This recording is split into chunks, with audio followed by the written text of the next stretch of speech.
গল্পের শুরু হয় টিম এবং অলিভিয়া নামের এক দম্পতিকে দিয়ে। তারা একটি অ্যাপার্টমেন্টে থাকে যেটি এই মুহূর্তে মেরামত চলছে। তাদের অদ্ভুত বাড়িওয়ালা মিস্টার ফ্রিডম্যান প্রতিশ্রুতি দেন যে বিল্ডিংটি খুব দ্রুত ভালো হয়ে যাবে। শহরে তখন অন্য এক প্রান্তে একটি বড় আগুন লেগেছিল। তবে টিম এবং অলিভিয়ার জীবনে এর চেয়েও বড় সমস্যা চলছে। অলিভিয়ার সম্প্রতি গর্ভপাত হয়েছে। এই কারণে তাদের সম্পর্কে গভীর ফাটল ধরেছে। অলিভিয়া প্যারিসে একটি নতুন জীবন শুরু করতে চায় এবং টিমকেও সাথে নিতে চায়। কিন্তু গর্ভপাতের পর টিম নিজেকে পুরোপুরি তার কাজ অর্থাৎ গেম প্রোগ্রামারের কাজে ডুবিয়ে দিয়েছে। সে অলিভিয়াকে জানায় যে সে এখন খুব ব্যস্ত, হয়তো পরে যেতে পারবে। অলিভিয়া সিদ্ধান্ত নেয় যে সে একাই চলে যাবে। গভীর রাতে সে তার জিনিসপত্র প্যাক করে সম্পর্ক ভেঙে বেরিয়ে যাওয়ার জন্য প্রস্তুত হয়। কিন্তু যেই সে অ্যাপার্টমেন্টের প্রধান দরজা খোলে, সে দেখে যে দরজার বাইরে অদ্ভুত কালো ইটের দেওয়াল তুলে দেওয়া হয়েছে। টিম এবং অলিভিয়া বুঝতে পারে তাদের সব জানালাও একই ইট দিয়ে বন্ধ। তারা ড্রিল বা অন্য কোনোভাবে এই ইটগুলোর ক্ষতি করতে পারে না।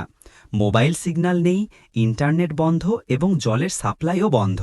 তবে কোনো এক অদ্ভুত কারণে বিদ্যুৎ তখনও চালু ছিল। এই রহস্যময় দেওয়ালটি ছিল চুম্বকীয়, ম্যাগনেটিক।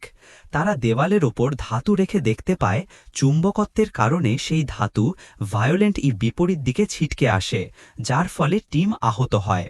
তারা আবিষ্কার করে যে তারা অ্যাপার্টমেন্টের দেওয়াল ফুটো করে পাশের ফ্ল্যাটে পৌঁছাতে পারে। প্রতিবেশীদের সাথে জোট এবং বিপদ।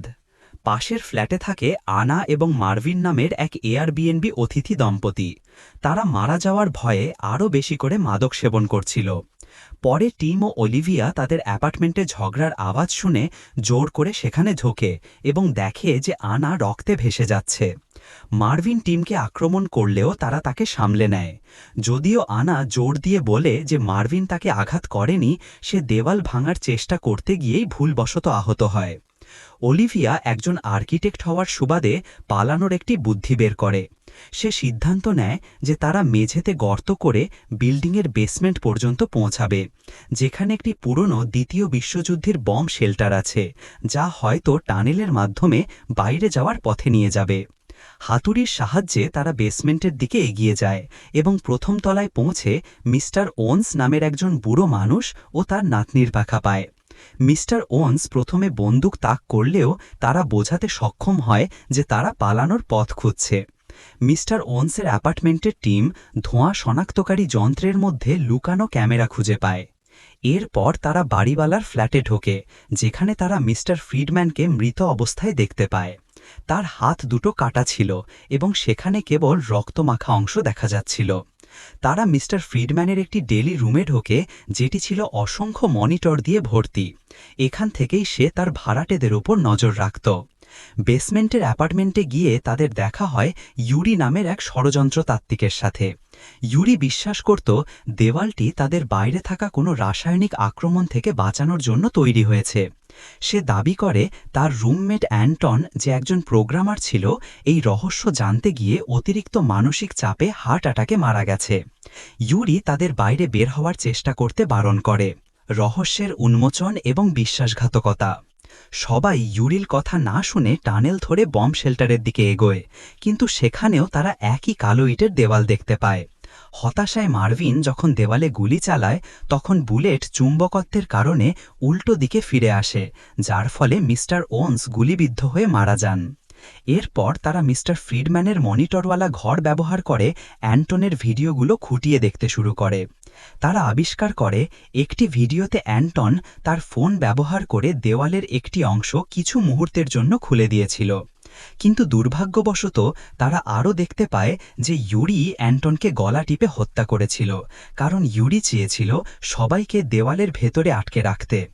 যখন গ্রুপটি এই ভিডিও দেখে, তখন তারা ইউরিকে ধরে ফেলে এবং বেঁধে রাখে।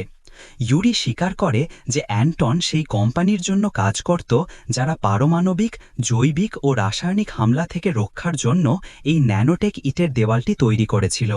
অ্যান্টনের ধারণা ছিল শহরের আগুনের কারণে এটি ভুলভাবে সক্রিয় হয়েছে, কিন্তু ইউরি বিশ্বাস করত বাইরে সত্যি বিপদ আছে। চূড়ান্ত মুক্তি। ইউরিকে বেঁধে ফেলার পর টিম ভিডিওটি মনোযোগ দিয়ে দেখে এবং বুঝতে পারে যে অ্যান্টন তার ফোনকে কিউআর কোড রিডারের মতো করে প্রোগ্রাম করেছিল। টিম সেই প্রোগ্রামটি পুনরায় তৈরি করে এবং দেওয়ালের চৌকো ইটগুলোকে ফোনের বাটনের মতো ব্যবহার করে। প্রতিটি বাটন চাপার সাথে সাথে কিছু আলো নিভে যায় এবং দেওয়ালটি গলে গিয়ে একটি ঝকঝকে কুয়াশার মতো হয়ে যায়। উত্তেজিত হয়ে আনা সেই কুয়াশার মধ্যে হাত ঢোকাতেই তা আটকে যায়। দেওয়াল আবার শক্ত হতে শুরু করলে আনার শরীর নির্মমভাবে 2 ভাগে বিভক্ত হয়ে যায় এবং তার মৃত্যু হয়। এই দৃশ্য দেখে মার্ভিন হতাশ হয়ে প্রথমে ইউরিকে গুলি করে মেরে ফেলে এবং তারপর নিজে আত্মহত্যা করে। পরে জানা যায় মিস্টার ফ্রিডম্যানও হয়তো একইভাবে পালাতে গিয়ে মারা গিয়েছিলেন। এখন শুধু টিম এবং অলিভিয়া বেঁচে থাকে। পালানোর শেষ চেষ্টার আগে তারা গর্ভপাতের ঘটনাটি নিয়ে খোলামেলা আলোচনা করে। অলিভিয়া বলে যে যখন তার টিমকে সবচেয়ে বেশি দরকার ছিল, টিম নিজেকে গুটিয়ে নিয়েছিল।